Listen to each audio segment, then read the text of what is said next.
Hey guys, what is going on? Today I'm just going to run through the current half point PPR list and just, discuss some ADPs that I don't necessarily agree with. So let's get into it.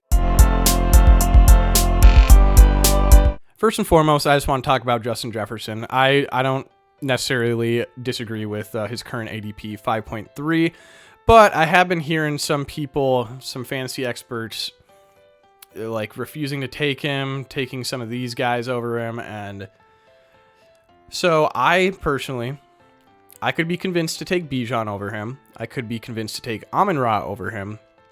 AJ Brown, that's kind of a joke to me. I mean, really, you guys would rather take AJ Brown, who disappears for weeks at a time and is getting paid the exact same amount as the other star wide receiver in that offense? No, I'm not drafting in the first round for a player that's going to show up half the time, right? And I really like AJ Brown, but that just seems a little bit ridiculous to me, in my opinion. Puka, I don't hate. I personally would not take Puka over JJ, but I think that Puka has, a way better path to being a true wide receiver one than AJ Brown does, like without a fucking doubt. AJ Brown would need Devontae Smith to die to be like a top 5 wide receiver in fantasy this year. And maybe that's a bit dramatic, but I don't know. That one is just kind of weird to me. All right, moving on.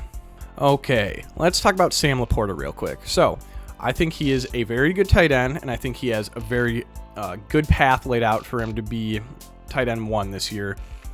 Although it's just hard to bet on him repeating that season. He had such high volume in touchdowns, and touchdowns are not the easiest stat to repeat. You know what I'm saying? Like it's pretty volatile. So let me check how many touchdowns he had last year. Yeah, I mean 10 touchdowns in your rookie year is super impressive. And I've seen the man work in the red zone. I know he is really talented down there, but I just don't want to be the first one to take a tight end off the board. I really don't. Especially when you can get Mark Andrews at pick 49, which that's right at the beginning of the 5th round. Like I would way rather wait around for like a Trey McBride or a Mark Andrews or even like a Dalton Kincaid than take that risk on Laporta early on. But again, want to reiterate, he's a really talented player. Okay, going back to AJ Brown real quick.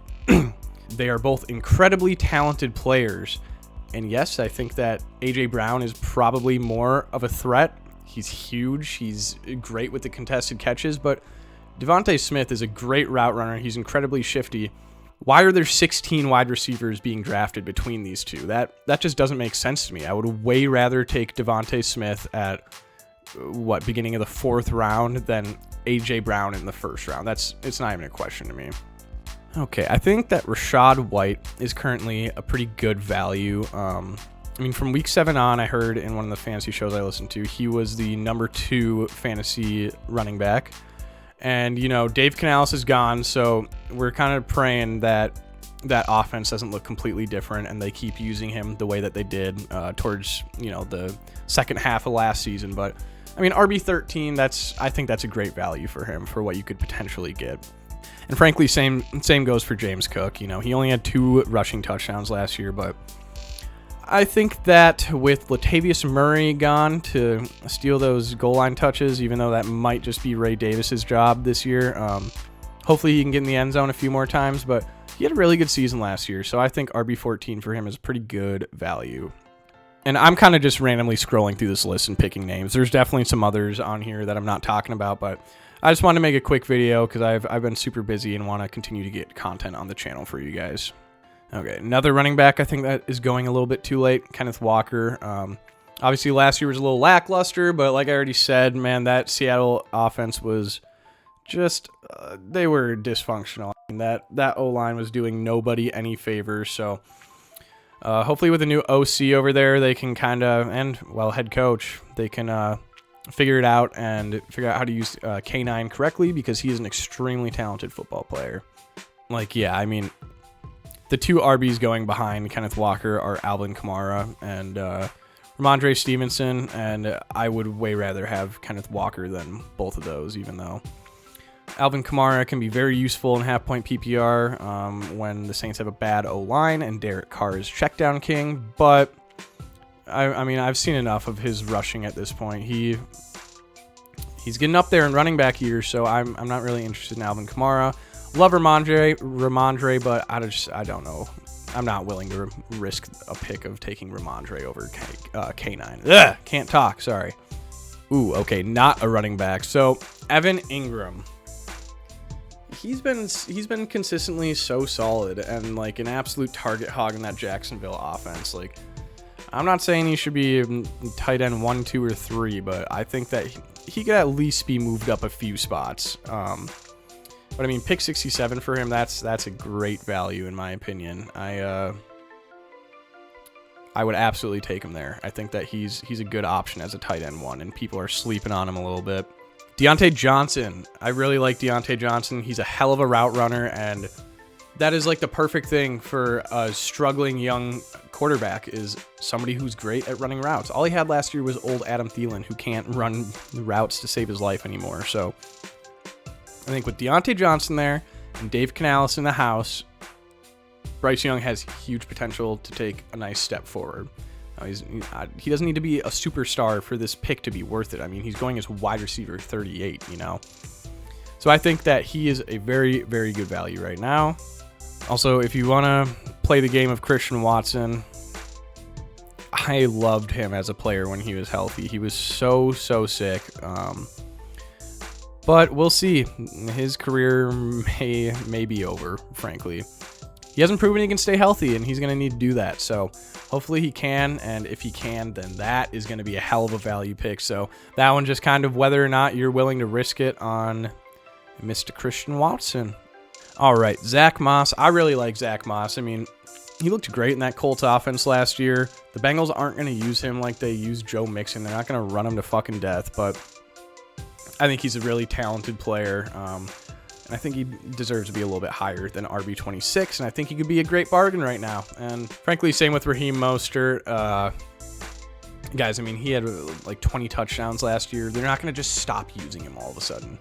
Could the roles between A-Chain and Mostert flip? Yeah, they probably will. A-Chain will probably be getting a majority of those touches, but I mean, at RB27, pick 86, like, I think that is going to be well worth your pick there. And if it's not, it's probably because he got injured or something. Jonathan Brooks, I like as a kind of a later in the season upside type dude, maybe a end of the year league winner. Because I mean, guys, Chuba Hubbard is not keeping that starting job long. I can tell you that much. But you know, I think Jonathan Brooks, I think he's been recovering a bit slower than anticipated from his injury. Yeah, so that's a bit concerning. I might shy away from that a little bit until we have a more definite answer to what's going on there. Ooh, yes, JSN.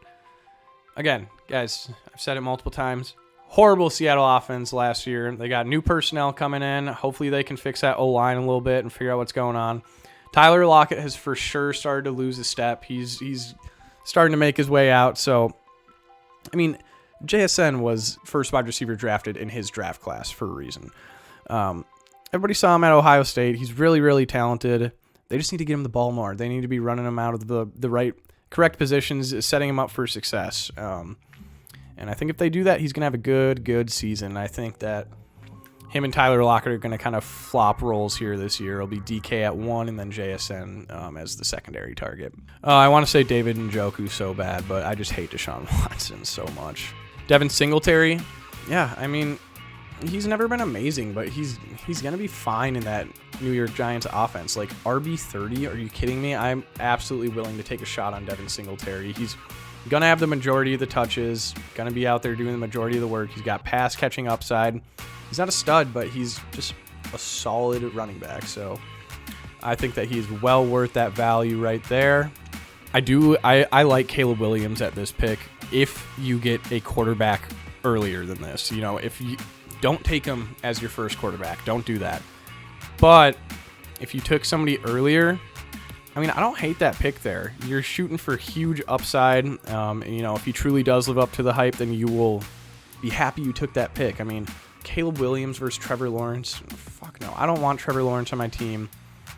Tua, I mean, yeah, he led the league in passing yards last year, but he's just not very productive in fantasy. I would way rather shoot for upside here with Caleb Williams, frankly. Oh. Okay. See, but Justin Herbert, I hugely disagree with this ranking. You know, if somehow you don't have a quarterback by this point, then I think he's probably like the best option around here. If you can get Goff, then probably Goff. He's old reliable, and you know you can start him anytime the Lions play at home. But as Justin Herbert was like the number one fantasy quarterback through, I believe, week 5 last year, and I get it.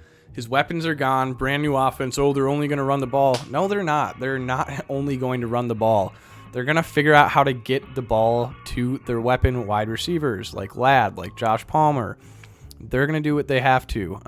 He's incredibly talented. You think that just because there's new personnel, they're just going to stop allowing Herbert to throw the ball?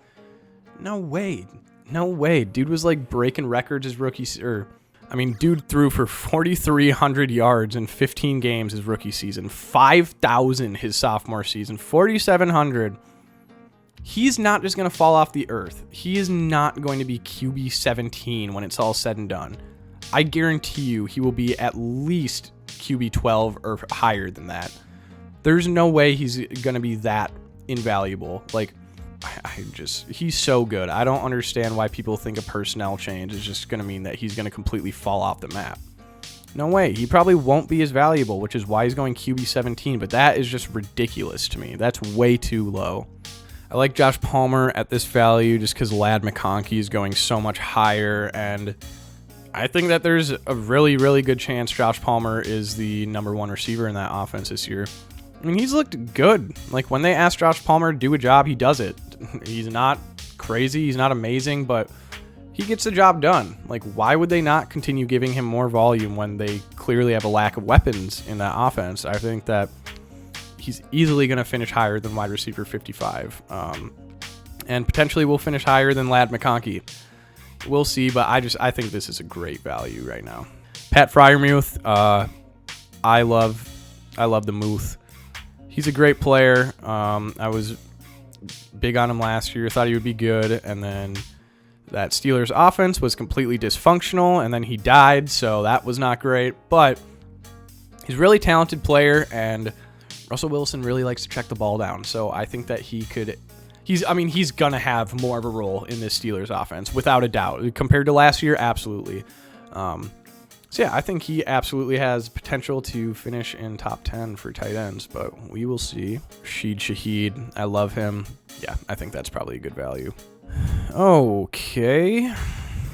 I think that Josh Downs should be going a little bit higher in this. I mean, he had some pretty impressive games last year, and from what we saw of Anthony Richardson, it looks like he's going to be able to figure out the passing game in the NFL. So if he does, then this pick is going to be well worth it. He's obviously going to be behind Pittman in the grand scheme of things, but he's really talented, and I am more than happy to spend pick 146 on Josh Downs.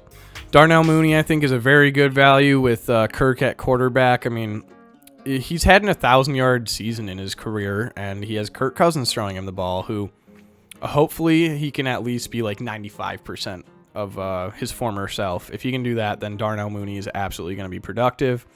Same note, I really like Michael Wilson. Pretty similar to Josh Dobbs. He showed some awesome flashes last year, and I think that Arizona offense and Kyler can get into more of a rhythm, then he's going to be really good and much higher than the wide receiver 67. I mean, I talked about Bryce Young early. I think that if you have a good, solid starting quarterback, he's a great late-round option to take as kind of a high upside guy. I mean, again, I don't think he's going to be anything crazy, but I think that he's definitely going to take a step forward and be a guy who you can stream, a couple times a year if you need to, and maybe even more than that.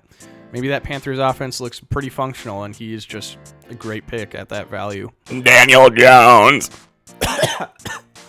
All right, we're really getting into the weeds here. I don't really think I have much left to say about any of these guys. No, not really. yeah, thank you guys for watching. Let me know what you agreed with, what you disagree with, and let's talk about it in the comments. I am always open-minded and happy to hear what other people have to say about football because I love talking football. All right, well, adios amigos. Have a wonderful night.